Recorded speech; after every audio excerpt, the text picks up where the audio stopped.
Very good afternoon, dear students, and this one is our third topic in operational research according to your syllabus, and that one is formulation of LPP. ये कोई बहुत बड़ा topic नहीं है, तो मैं इसमें वीडियो में दो टॉपिक्स को कंप्लीट करूँगा, क्योंकि जो हमने पिछले वाले वीडियो में LPP पढ़ी और जहाँ पर मैंने डिफ़ाइन किया कि जहाँ पर हम वेरिएबल्स का सहारा लेते हैं, उनकी सहायता से we will start to make a linear equations और इनइक्वेशंस जो हम बनाते हैं, ठीक है ना। तो जो हमने इनइक्वेशंस बनाई थी, इनइक्वालिटी डेवलप की थी, that one also part of a formulation. मगर आपके टॉपिक दिया गया है तो टॉपिक के अकॉर्डिंग मैं इसमें आपको बताता हूँ। देखिए, अगर कोई भी before we are going to start the video, एक स्टेटमेंट आप लोगों के लिए भी, please like, subscribe and share the video. Myself is not saying that one is more and more useful for you, but could be more and more beneficial and fruitful for those students, those who are economical weak, those who have some problem to attend the colleges, those who have some foundations or limitations or constraints are there. That is why education become a toughest thing. तो मैं ये video सिर्फ उन लोगों के लिए ज़्यादा उपयोगी समझता हूँ जो किसी न किसी कारणवश से ना तो जा पाए हैं, पैसा नहीं है, या कोई ऐसी परिस्थिति आ गई है जिसकी वजह से उनके लिए पढ़ना मुश्किल हो रहा हो, उनके लिए, ठीक है ना। और तो इसे लाइक सब्सक्राइब जरूर करिएगा, जिससे कि लोगों का फ़ायदा हो सके। अब बच्चों अपने सीधे टॉपिक पे आते हैं, ठीक है ना। देखिए, फॉर्मुलेशन ऑफ LPP क्या चीज़ थी। मैंने कहा कि कोई भी प्रॉब्लम है, मैंने कहा कि कोई भी प्रॉब्लम है, ठीक है ना। अगर कोई भी प्रॉब्लम होती है तो उस प्रॉब्लम को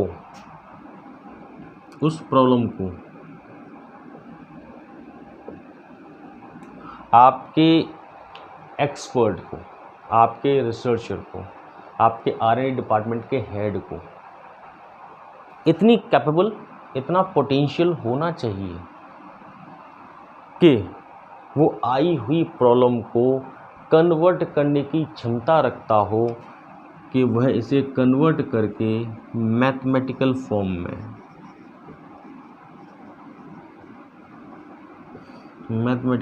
में चेंज करना चाहता, ठीक है ना। क्योंकि जब भी मार्केट से प्रॉब्लम आएंगी तो प्रॉब्लम दो तरीके से आती हैं, या तो क्वालिटेटिव आती हैं या क्वांटिटेटिव आती हैं, ठीक है ना। प्रॉब्लम्स के आने की दो सिचुएशन बनती हैं, एक होती है क्वालिटेटिव और एक होती है क्वांटिटेटिव, ठीक है ना। ये दो प्रॉब्लम्स हैं। जो क्वांटिटेटिव है वो तो नंबर्स को दर्शाती है कि नंबर्स में आएंगे, और आपकी मैथमेटिक्स भी इस चीज़ को कहती है कि they will start to make operations only on the numbers, कि वो भी मैथ आपके नंबर्स पे ऑपरेशंस को करेगी। दैट मीन्स ये वाली समस्या आएंगी तो सॉल्व कर देंगे, मगर हमेशा ही नंबर्स की समस्या ये तो संभव नहीं है।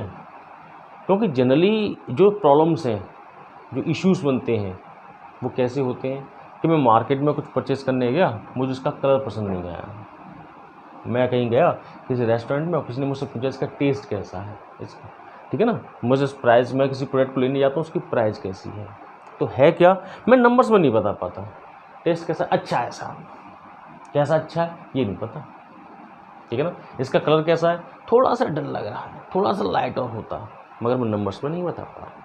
तो होता क्या है, इस क्वालिटेटिव को भी by the help of parameters, by the help of scales, ठीक है ना, जो ऑर्डिनल स्केल्स हैं, आपके इंटरवल स्केल्स हैं, थर्स्टन स्केल है, लीकर्ट स्केल है, ठीक है, उनकी सहायता से, आपके सिलेबस में नहीं है इसलिए मैं ज़्यादा डीपली नहीं बता रहा उनको स्केल्स को, उन पैरामीटर्स की सहायता से हम इस क्वालिटेटिव इन्फॉर्मेशंस को भी, इस प्रॉपर्टी को भी, इस कैरेक्टरिस्टिक्स को भी हम क्वांटिटेटिव में कन्वर्ट कर लेते हैं।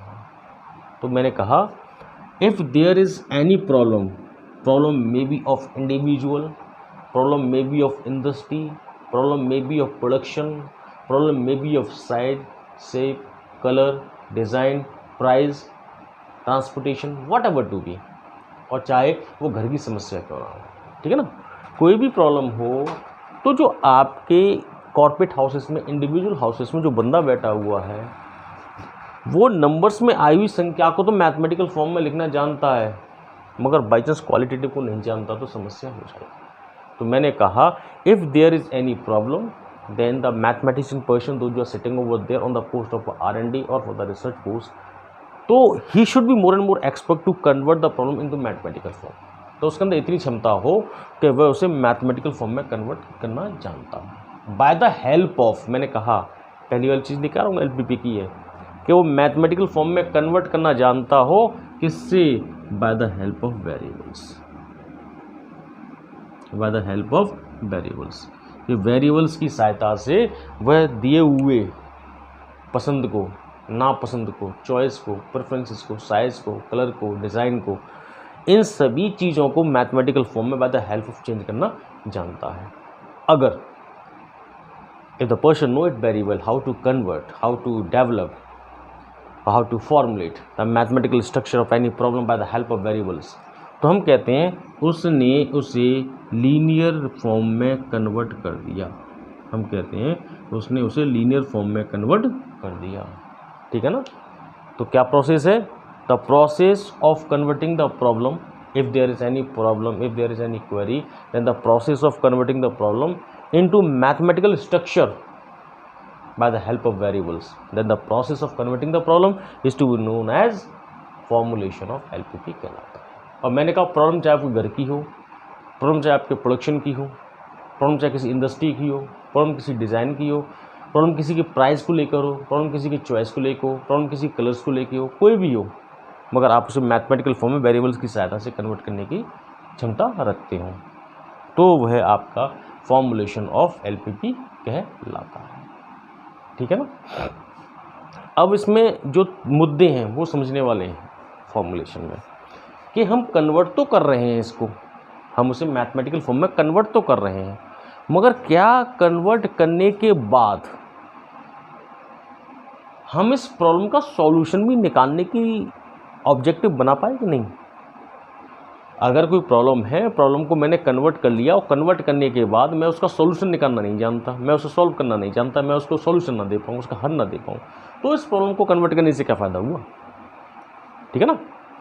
तो क्या चीज़ है कि अगर आप उस प्रॉब्लम को मैथमेटिकल फॉर्म में कन्वर्ट करना जानते हैं तो आपके अंदर ये भी क्षमता हो, आपके अंदर ये भी क्षमता हो कि आप जान पाएँ कि आपने इसको कन्वर्ट किया है तो इसका उद्देश्य क्या है। ठीक है ना? इसमें क्या क्या चीज़ इंक्लूड है, इसमें क्या बाधाएं थीं। That means when you are going to make a formulation, 3 things should be considered.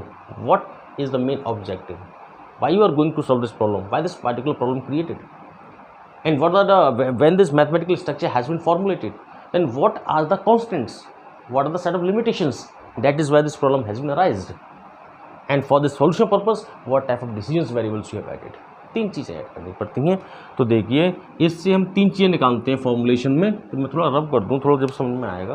Register करा दिए। देखिए तो मैंने कहा जब हमने इसको कन्वर्ट किया है, मैथमेटिकल फॉर्म में लेके आ गए हैं, तो बच्चों जब मैं इसे रब किया करूं तो please pause the video and note it down, इसका स्क्रीनशॉट ले लिया करो। देखो पहली चीज़ इसमें जो निकल के आती है, what is the objective of this particular problem,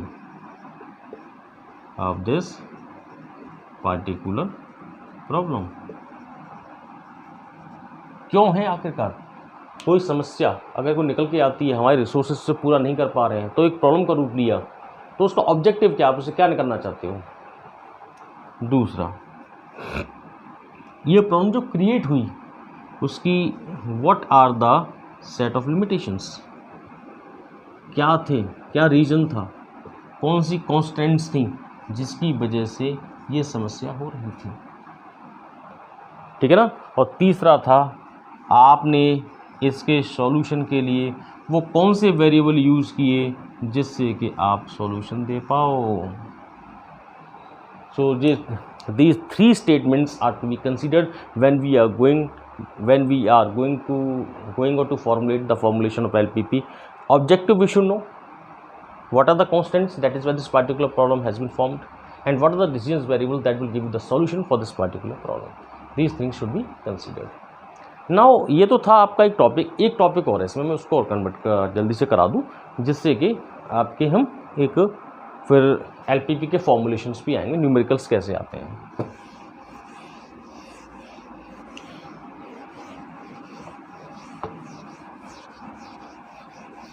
देखिए एक चीज़ और है इसमें, मैथमेटिकल मॉडल ऑफ एलपीपी। ये भी आपके सिलेबस में दिया हुआ है, नहीं तो मैं एक में कराता, मगर आपके में अलग अलग दिया हुआ है।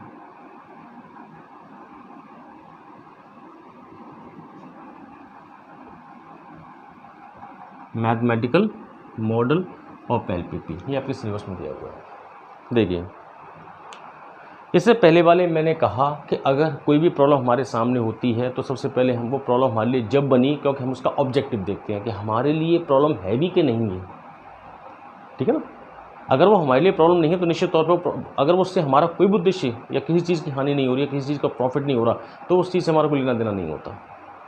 मगर अगर उसका इम्पैक्ट या कोई भी इन्फ्लुएंस पड़ता है तो वो प्रॉब्लम हमारे लिए बन जाती है। तो हम क्या करते हैं, हम कहते हैं कि आपके मैथमेटिकल मॉडल ऑफ एलपीपी में हम 3 स्टेप्स को कंसिडर करेंगे। 3 steps we will consider in a mathematical model of LPP. कौन से हैं? पहला, ऑब्जेक्टिव फंक्शन, कि अगर कोई प्रॉब्लम है तो उस प्रॉब्लम के सॉल्यूशन के लिए हमें सबसे पहले देखना पड़ता है कि आखिरकार उसका ऑब्जेक्टिव क्या था, हमारे लिए क्या इन्फ्लुएंस था, क्या इम्पैक्ट पड़ रहा था। हर किसी की लाइफ में कोई भी प्रॉब्लम हो, तो चाहे वो इंडिविजुअल हो चाहे वो कॉर्पोरेट हाउस हो, 2 चीज़ें होती हैं, 2 तरह के ऑब्जेक्टिव होते हैं, मैक्सिमाइज का और मिनिमाइज का। मैं चाहता हूँ कि अगर मैं कोई भी बिजनेस कर रहा हूँ या कोई भी काम कर रहा हूँ, वो आपको इसमें देखिए भाई, ऑब्जेक्टिव फंक्शन को हम जेड से करेंगे इंडिकेट, ऑब्जेक्टिव फंक्शन, ठीक है। मैं कुछ भी काम करूं वो मुझे प्रॉफिट दे, और प्रॉफिट का उद्देश्य सिर्फ पैसे से नहीं है, वो किसी के सोशल वेलफेयर से भी हो सकता है, किसी देश के डेवलपमेंट से भी हो सकता है, आपके सेल्फ डेवलपमेंट से भी हो सकता है। That means you want to make more and more maximisation in terms of profit. Profit में be money, may be the social development, may be the social welfare, whatever to be, कुछ भी हो सकता है, मगर आप उसे अधिक करना चाहते हैं। और जिन चीज़ों से आपको लॉस होने वाला होता है, जिन चीज़ों से आपको लॉस होने वाला होता है, या आपकी गुडविल डाउन हो रही होती है, या आपकी यूनिकनेस नहीं होती है, आप उसे रिमूव करना चाहते हो, कम करना चाहते हो, और इसमें अपने प्रॉफिट को, अपनी बेनिफिशेंट की को हाई करना चाहते हो। ये 2 ही ऑब्जेक्टिव होते हैं। तो वही इसमें mathematical form of LPP, mathematical model of LPP indicate that there are 3 steps that should be considered when the formulation of LPP is going on। मैं इससे पहले वाले में formulation of LPP is going on, पहला तो objective function. Objective function क्या है कि आप हमेशा ही अपने प्रॉफिट को ज़्यादा करना चाहोगे, और कैसे कि x1 वेरिएबल था, एक x2 वेरिएबल था, ऐसे एक xn वेरिएबल था। x1 पर लगने वाली कॉस्ट C1 है, x2 पर लगने वाली कॉस्ट C2 है, ऐसी xn पर लगने वाली कॉस्ट xn है। ऐसे मैं यहाँ कहूँ ये C1x1 प्लस C2x2 और प्लस CnXn। अगर मैं अकेला हूँ x, अगर मैं किसी कॉर्पोरेट हाउस की बात कर रहा हूँ, चाहे वो मशीनरी हो, चाहे वो जॉब्स हैं, चाहे वो इंडिविजुअल हो, x1 x2 xn, ये एम्प्लॉयज़ काम कर रहे हैं, और इन एम्प्लॉयज़ पे मेरी लगने वाली कॉस्ट है C1 C2 C3 Cn, C1 C2 Cn, मैं कॉस्ट लगा रहा हूँ। तो मेरा उद्देश्य हमेशा यही रहेगा कि मैं कैसे भी इनके ऊपर जो खर्चा कर रहा हूँ उससे मेरा मैक्सिमम से मैक्सिमम प्रॉफिट निकल के आए। अगर मेरी गुडविल मार्केट में नहीं है, अगर मेरी यूनिकनेस मार्केट में नहीं है, तो निश्चित तौर पर मैं चाहूँगा कि ये कॉस्ट जो मैं इनके ऊपर कर रहा हूँ, इनसे आने वाला लॉस मुझ पर कम से कम हो। क्लियर है ये चीज़? दूसरी चीज़, कभी कभी हम इसे जेड स्टार से भी शो कर देते हैं ऑब्जेक्टिव फंक्शन। तो हम क्या करते हैं, इसे कभी कभी हम जेड स्टार से भी शो कर देते हैं, ठीक है। आगे वही है C1x में, कभी कभी हम इसे जेड स्टार से भी इंडिकेट कर देते हैं, ठीक है ना। मगर जनरली आपका मैक्स जेड मिन जेड नाम से ही होगा, मैक्स जेड स्टार नाम से कम मिलता है, ठीक है ना। ये था आपका पहला। दूसरी चीज़ें उसमें फोकस करने वाली है set of limitations. Dear students screenshot ले लीजिएगा।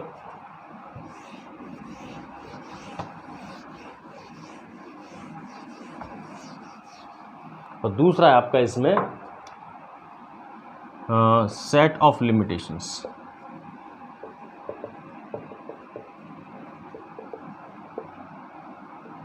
लिमिटेशंस कहिए,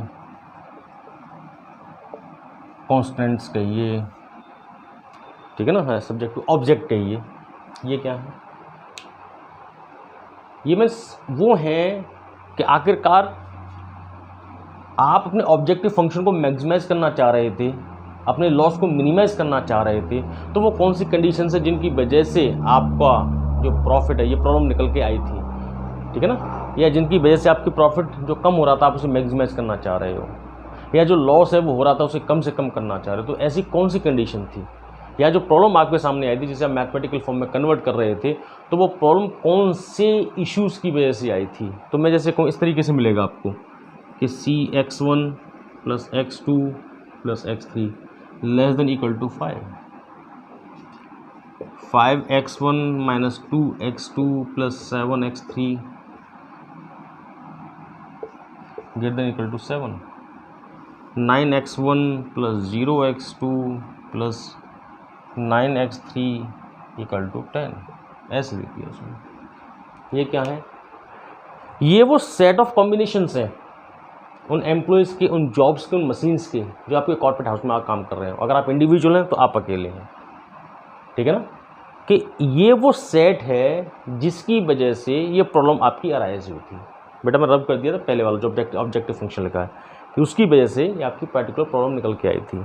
ये वो सेट ऑफ लिमिटेशंस हैं, ये वो बाउंड्रीज़ हैं, ये वो कंडीशंस हैं जिनको मद्देनज़र, जिनको दिमाग में रखकर आपको अपने ऑब्जेक्टिव फंक्शन को मैक्सिमाइज करना है कि इनके साथ में कौन सा तालमेल बिठाया जाए, इनमें कौन सी कंडीशन फिट की जाए, इनका कौन सा कॉम्बिनेशन सेट किया जाए जिससे कि आपका प्रॉफिट ज़्यादा हो, लॉस कम हो। ये x1 x2 x3 less than equal to है, या 5x1 - 2x2 + 7x3 का कौन सा कॉम्बिनेशन सेटअप किया जाए कि इनके कॉम्बिनेशन से आपकी गुडविल, आपकी प्रॉफिट, आपकी फ्रूटफुलनेस, आपकी स्मूथनेस, आपकी फंक्शन बेटर टू बेटर हो जाए और आपकी गुडविल लगातार मेंटेन रहे और आपके लॉस मिनिमम से मिनिमम हो। That means set of limitations indicate that thing कि what are the limitations, that is why this particular problem has been arise in front of you, then what type of setup, what type of formulation, what type of constants you have to developed, so this problem has been removed and the profit should be commit out for you. तो ये आपके set of limitations कहलाते हैं, ठीक है ना। तो या मैं कहूँ सेट ऑफ लिमिटेशंस का मतलब है जिसमें less than, equal to, more than का कॉम्बिनेशन मिले, ठीक है ना, कॉम्बिनेशंस मिले तो इनको आप इस तरीके से सेट करना चाहते हो कि आपको मैक्सिमम से मैक्सिमम प्रॉफिट निकल के आ जाए। और थर्ड अपडेट बच्चों, डिसीजन वेरिएबल। ये क्या है? मशीनरी, जॉब्स, ह्यूमन बींग्स के कॉम्बिनेशन जो आप यूज़ करना चाहते हो इन लिमिटेशंस के अंदर, इन बाउंड्रीज़ के अंदर, उनकी वैल्यू हमेशा ही चाहे x1 हो ग्रेटर देन इक्वल टू 0 हो, x2 हो ग्रेटर देन इक्वल टू 0 हो, चाहे x3 हो ग्रेटर देन इक्वल टू 0 हो, इक्वल टू या ग्रेटर देन इक्वल टू 0 हो। क्योंकि अगर कोई मशीनरी जरा भी काम नहीं कर रही होती है, ख़राब होती है, उसे निश्चित तौर पर हम जॉब पे नहीं लगाते। अगर कोई ह्यूमन बीइंग कोई भी परफॉर्मेंस नहीं दे रहा होता है तो निश्चित तौर पे हम उस ह्यूमन बीइंग को किक आउट कर देते हैं। अगर कोई भी मशीनरी सही तरीके से परफॉर्म ना करे, अगर कोई जॉब सही ढंग से ना चले, अगर इसकी प्रोडक्शन कैपेसिटी, दैट मीन्स कोई जॉब है और उसका आउटपुट सोसाइटी के लिए, कॉर्पोरेट के लिए, ह्यूमन बींग्स के लिए कोई बेनिफिशियल ना हो, तो उस जॉब्स का हम कोई अस्तित्व नहीं रखते हैं। तो ये आपके 3 फैक्टर्स हैं जो कि आपको मैथमेटिकल मॉडल ऑफ एलपीपी में कंसिडर करने पड़ेंगे। पहला objective function, 2 things to be considered, maximization of profit and minimization of loss.